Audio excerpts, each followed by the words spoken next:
देवउठनी एकादशी पर जिस घर में खाई जाती हैं ये दो चीजें, साल भर बरसता है धन, दौड़ी चली आती है माता लक्ष्मी। देवउठनी एकादशी पर जिस घर में खाई जाती हैं ये चीजें, उस घर में कभी नहीं होती धन की कमी। दोस्तों, हिंदू धर्म में देवउठनी एकादशी का बड़ा ही महत्व है। कार्तिक माह के शुक्ल पक्ष में आने वाली एकादशी तिथि को देवउठनी एकादशी कहा जाता है। देवउठनी एकादशी को प्रवर्धिनी एकादशी और देवस्थान एकादशी के नाम से भी जाना जाता है।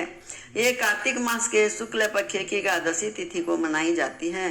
इस दिन भगवान विष्णु 4 माह के बाद योग निद्रा से जागते हैं। उसके साथ ही चातुर्मास का समापन होता है। देवउठनी एकादशी के दिन फिर से शादी विवाह सगाई समेत सभी मांगलिक कार्यों की शुरुआत हो जाती है। देवउठनी एकादशी के अगले दिन द्वादशी तिथि में तुलसी विवाह का आयोजन कराया जाता है। भगवान विष्णु के शालिग्राम अवतार से माता तुलसी का विवाह होता है, जिस दिन को तुलसी विवाह के नाम से जाना जाता है। धार्मिक मान्यताओं के अनुसार तुलसी विवाह के आयोजन से घर में सुख समृद्धि और खुशहाली आती है। कार्तिक माह में तुलसी के पौधे की पूजा करना भी शुभ फलदायी माना जाता है। धार्मिक मान्यता की सभी एकादशियों को सर्वश्रेष्ठ मानी जाने वाली इस देवउठनी एकादशी का व्रत करने वालों को स्वर्ग और वैकुंठ की प्राप्ति होती है। भगवान श्री हरि विष्णु जी की कृपा से उस व्यक्ति को हर तरह के सुख की प्राप्ति होती है। उसके जीवन में कभी भी किसी तरह की समस्या नहीं आती है।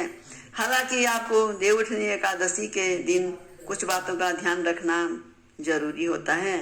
शास्त्रों में कुछ ऐसे नियमों का वर्णन किया गया है जिन नियमों का पालन करने से व्यक्ति को देवउठनी एकादशी के दिन करना चाहिए। अगर आप इन नियमों का पालन नहीं करते हैं तो भगवान श्री हरि विष्णु जी आपसे रुष्ट हो सकते हैं और आपको शुभ परिणाम की जगह गंभीर परिणाम देखने को मिल सकते हैं। आपका जीवन दुर्भाग्य में बदल सकता है। इसके अलावा शास्त्रों में कुछ ऐसी चीजों का भी वर्णन किया गया है जिन चीजों का भोग आप देवउठनी एकादशी पर भगवान श्री हरि विष्णु जी को लगाते हैं और उस प्रसाद को सभी में वितरित करते हैं, साथ ही स्वयं भी ग्रहण करते हैं, तो आपको भगवान विष्णु की कृपा प्राप्त होती है। आपकी सोई हुई किस्मत जाग उठती है। आपके अन्न धन के भंडार भर जाते हैं। आपको जीवन में किसी भी समस्या का सामना नहीं करना पड़ता है। इसके अलावा कुछ चीजें ऐसी भी हैं जिनका सेवन देवउठनी एकादशी पर बिल्कुल भी नहीं करना चाहिए, क्योंकि इन चीजों का सेवन अशुभ माना जाता है। अगर आप इन चीजों का सेवन देवउठनी एकादशी पर कर लेते हैं तो भगवान श्री विष्णु आपसे रुष्ट हो सकते हैं और आपको शुभ परिणाम की जगह गलत परिणाम देखने को मिल सकते हैं। इस वीडियो के माध्यम से मैं आप सभी को बताऊंगी कि इस बार साल 2024 में देवउठनी एकादशी कब है, देवउठनी एकादशी की पूजा विधि क्या है और इस दिन का महत्व क्या है। इसके अलावा देवउठनी एकादशी पर किन चीजों का सेवन नहीं करना चाहिए, भगवान विष्णु को किस चीज का भोग लगाना चाहिए और किन चीजों का सेवन एकादशी पर बिल्कुल भी नहीं करनी चाहिए। इन वीडियो में से आपको देवउठनी एकादशी के बारे में संपूर्ण जानकारी मिलेगी।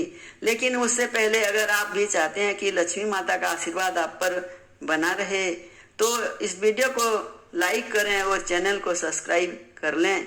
कमेंट बॉक्स में जय लक्ष्मी माता जरूर लिखें। तो चलिए दोस्तों, सबसे पहले जानते हैं कि इस बार साल 2024 में देवउठनी एकादशी कब है। हिंदू पंचांग के अनुसार इस साल 2024 में कार्तिक मास की शुक्ल पक्ष की एकादशी तिथि की शुरुआत 11 नवंबर 2024 की शाम 6:46 पर होगी।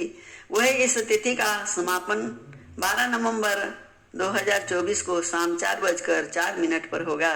ऐसे में उदया तिथि के अनुसार देवउठनी एकादशी का व्रत मंगलवार 12 नवंबर को रखा जाएगा। इसके अलावा देवउठनी एकादशी व्रत पारण के बारे में बात करें तो व्रत का पारण देवउठनी एकादशी के अगले दिन यानी 13 नवंबर को किया जाएगा। ऐसे में देवउठनी एकादशी का पारण 13 नवंबर की सुबह 6:42 से 8:51 के बीच किया जाएगा। दोस्तों, इस बार देवउठनी एकादशी पर कई संयोग भी बन रहे हैं। देवउठनी एकादशी का दिन सुबह 7:10 तक हर्षण योग का निर्माण हो रहा है। वहीं वज्र योग पूरे दिन रहेगा। सर्वार्थ सिद्धि योग 12 नंबर को सुबह 7:52 से लेकर 13 नंबर को सुबह 5:40 तक सर्वार्थ सिद्धि योग रहेगा। इसके अलावा रवि योग देवउठनी एकादशी के दिन सुबह 6:33 से 7:52 तक रवि योग का निर्माण होगा। वहीं सुबह 6:33 से शाम 4:04 तक भद्रा का भी साया रहेगा। ज्योतिष में भद्रा के साये में शुभ कार्य करने की मनाही है। आइए दोस्तों, अब जानते हैं देवउठनी एकादशी पूजा विधि के बारे में है। देवउठनी एकादशी के पवित्र दिन पर ब्रह्म मुहूर्त में उठकर स्नान करना,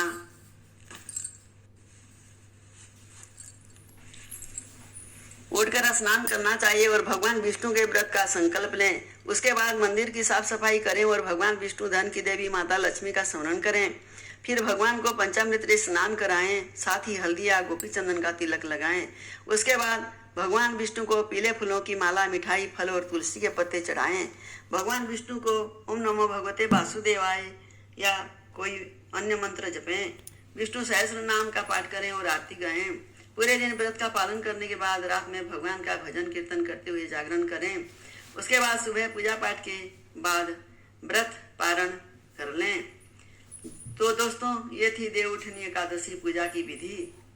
चलिए अब जानते हैं देवउठनी एकादशी के महत्व के बारे में। देवउठनी एकादशी को सभी एकादशियों में सबसे श्रेष्ठ एकादशी माना जाता है। पौराणिक मान्यताओं के अनुसार जिस फल के लिए त्रिलोक्य में ना मिल सके वह देवउठनी एकादशी का व्रत करके प्राप्त किया जा सकता है। देवस्थान एकादशी से पूर्णिमा तक भगवान शालिग्राम एवं तुलसी माता का विवाह उत्सव का पर्व मनाया जाता है। देवउठनी एकादशी पर जगत के पालनहार भगवान विष्णु जी की विशेष पूजा करके उन्हें योग निद्रा से जगाया जाता है। खास बात यह है कि इसी दिन से चातुर्मास व्रत भी समाप्त हो जाता है। मान्यता है कि कार्तिक मास में श्रीहरि जल में निवास करते हैं। ऐसे में इस दौरान गंगा जल पूजा में प्रयोग और उसका सेवन करना अत्यंत ही शुभ माना जाता है। देवउठनी एकादशी के साथ सभी शुभ कार्यों की शुरुआत हो जाती है। इस दिन शालिग्राम के साथ माता तुलसी का विवाह होता है और उस दिन तुलसी पूजा का विशेष महत्व होता है।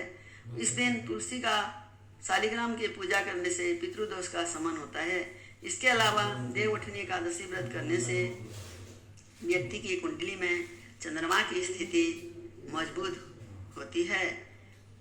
ये था देवउठनी एकादशी का महत्व। आइए अब जानते हैं देवउठनी एकादशी पर किन चीज़ों का सेवन करने से और किन चीज़ों का भोग भगवान श्री हरि विष्णु जी को लगाने से सुख संपत्ति और ऐश्वर्य की प्राप्ति होती है। ये सिंघाड़े का भोग, सिंघाड़ा माता लक्ष्मी को बेहद प्रिय है, इसलिए देवउठनी एकादशी को दिन भगवान विष्णु को सिंघाड़े का भोग जरूर लगाएं। भोग लगाने के बाद उस प्रसाद को सभी में बांट दें और स्वयं भी ग्रहण करें। ऐसा कहा जाता है कि भगवान विष्णु को सिंघाड़े का भोग लगाने से माता लक्ष्मी बेहद प्रसन्न होती है और साधक को माता लक्ष्मी असीम कृपा प्राप्त होती है, जिससे साधक के अन्न धन भंडार भर जाते हैं। दूसरा, तिल का भोग। धार्मिक मान्यता के अनुसार देवउठनी एकादशी के पवित्र दिन पर भगवान श्री हरि विष्णु जी को तिल का भोग लगाने से व्यक्ति को सभी पापों से छुटकारा मिल जाता है। इस दिन तिल का विशेष महत्व बताया गया है, इसलिए इस दिन तिल का दान जरूर करें। ऐसा करने से व्यक्ति कभी नरक नहीं जाता है। गन्ने का भोग। देवउठनी एकादशी के दिन तुलसी विवाह भी होता है, इसलिए गन्ने का मंडप बनाकर पूजा की थाली और भगवान विष्णु को भोग भी लगाया जाता है। धार्मिक मान्यता अनुसार ऐसा कहा जाता है कि भगवान विष्णु को गन्ना चढ़ाने से सुख शांति की प्राप्ति होती है, साथ ही जीवन में किसी भी प्रकार की समस्या का सामना नहीं करना पड़ता है। और चौथा, केले का भोग। भगवान विष्णु को केला बहुत प्रिय है, इसलिए भगवान विष्णु योग निद्रा से जागते हैं तो उन्हें केले का भोग लगाया जाता है। इससे धन वृद्धि होती है। और सभी समस्या से छुटकारा मिलता है। इसके अलावा आपको देवउठनी एकादशी पर केले के पौधे की पूजा अर्चना भी करनी चाहिए। ऐसा करने से साधक को भगवान श्री हरि विष्णु और माता लक्ष्मी जी की विशेष कृपा प्राप्त होती है और जीवन में कई तरह के शुभ फलों की प्राप्ति होती है। 5वां, पंचामृत। धार्मिक मान्यता के अनुसार भगवान विष्णु को पूजा में पंचामृत होना बेहद जरूरी होता है। बिना पंचामृत के भगवान विष्णु का भोग नहीं लगाया जाता। इसलिए देवउठनी एकादशी तिथि के बिना पंचामृत के भगवान विष्णु का भोग नहीं लगाया जाता। इसलिए देवउठनी एकादशी तिथि के दिन भगवान श्री हरि विष्णु को दूध, शहद, घी, शक्कर से बने पंचामृत का भोग अवश्य लगाएं। इससे सौभाग्य की प्राप्ति हो सकती है और साधक की सोई हुई किस्मत जाग उठती है। 6, पंजीरी का भोग। देवउठनी एकादशी के दिन भगवान विष्णु को पंजीरी का भोग जरूर लगाएं। ऐसा कहा जाता है कि पंजीरी भगवान विष्णु जी को अतिशय प्रिय है और इन चीज़ों का भोग लगाने से व्यक्ति को मनवांछित फलों की प्राप्ति हो सकती है और परिवार में खुशियों का आगमन होता है।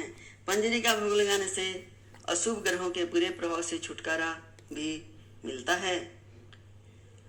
7वां, गुड़ का भोग। मान्यता के अनुसार भगवान विष्णु को गुड़ बेहद प्रिय है।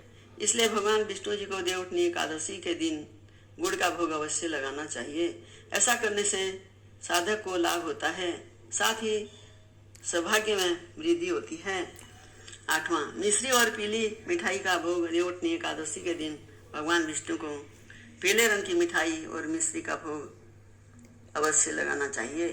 पीला रंग भगवान विष्णु का प्रिय रंग है। माना जाता है कि मिश्री और पीली मिठाइयों के भोग से भगवान विष्णु की अनंत कृपा प्राप्त होती है और जीवन में तरक्की के नए नए मार्ग खुलते हैं।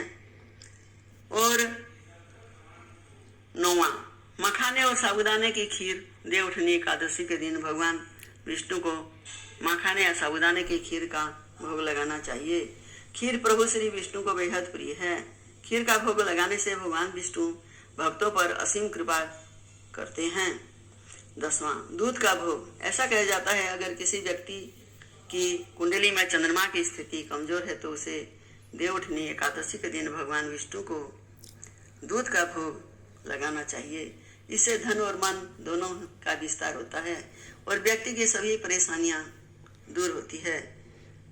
और 11वां, केसर की मिठाई का भोग। भगवान विष्णु को केसर की मिठाई अत्यधिक प्रिय है। ऐसे में देवउठनी एकादशी के दिन केसर युक्त चीजें श्री हरि को अर्पित करें। जो साधक ऐसा करते हैं उन्हें सुख, समृद्धि और ऐश्वर्य की प्राप्ति होती है। इसके अलावा एकादशी पर भगवान विष्णु को सफेद रंग का भोग लगाएं।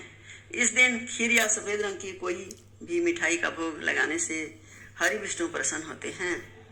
और 12वां, भगवान विष्णु के भोग में तुलसी का उपयोग करें। विष्णु भगवान को तुलसी अति प्रिय है। भगवान विष्णु को भोग लगाते समय तुलसी का उपयोग करना न भूलें।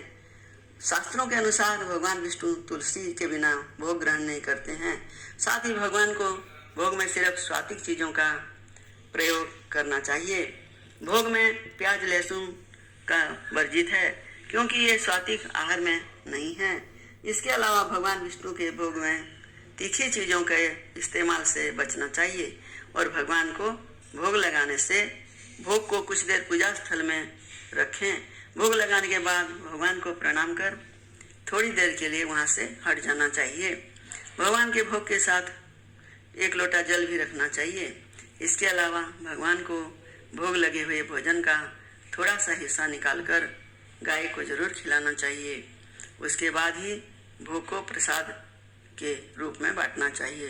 धार्मिक ग्रंथों के अनुसार गाय को माता का दर्जा दिया जाता है और गाय को भोजन खिलाने से पितृदोषों से मुक्ति मिलती है।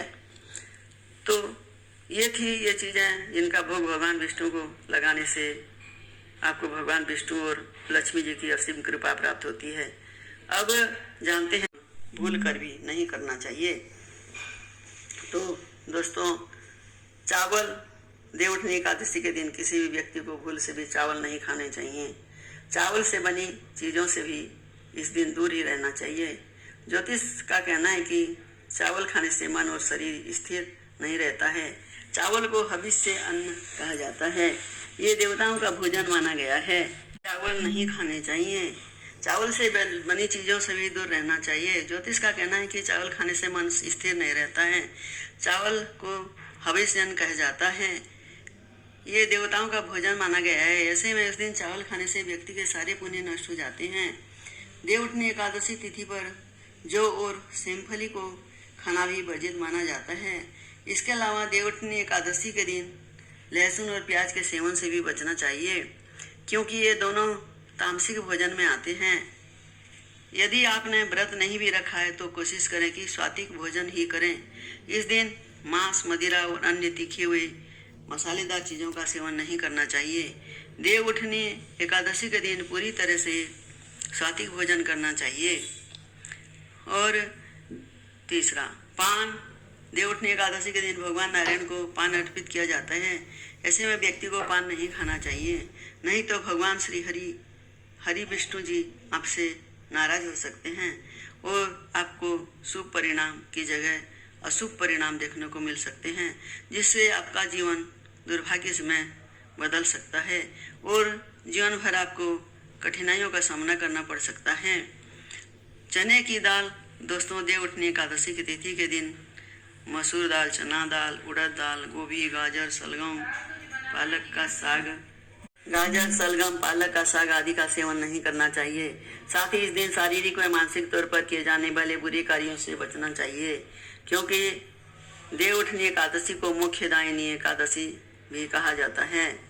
इसलिए देवउठनी एकादशी तिथि के दिन इन चीज़ों का सेवन बिल्कुल भी नहीं करना चाहिए, वरना आपका जीवन दुर्भाग्य में बदल सकता है।